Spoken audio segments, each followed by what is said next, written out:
কি অবস্থা সবার? আজকে দেখুন তো কি রান্না করছি। আজকে এটা কি মাছ বোঝা যাচ্ছে? মাছটা রসা বোনা হয়েছে আজকে।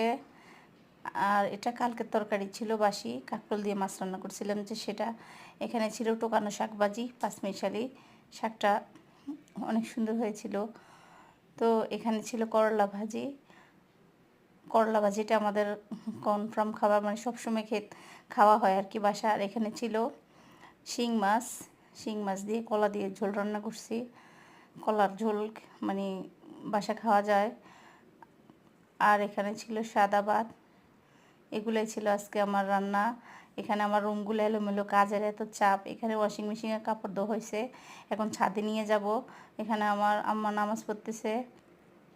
তো এখন কাজ শেষ করে রান্না শেষ করলাম, এখন ঘরের কাজে হাত লাগাবো। এখানেও আমার কতগুলো কাপড় ছাদ থেকে আনা হয়েছে, এগুলো কালকে শুকায় রাখছি। এখানে আমার ছেলে মোবাইল টিপতেছে, পুরো রুমটা এলোমেলো। এখন আবার ঘরের কাজ করতে হবে। এভাবে ব্যস্ততার মধ্যে যায় আমাদের জীবন সবারই, আমার মধ্যে সবারই একই অবস্থা হবে।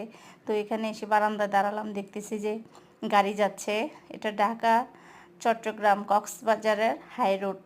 তো আমরা বারান্দায় এসে প্রায় সময় গাড়ি দেখি, তবে রাতের বেলা দৃশ্যটা অনেক সুন্দর লাগে, কারণ ওই পাশে একটা পাম্প আছে, রাত্রে ঝিকমিক লাইট জ্বলে, অনেক সুন্দর লাগে।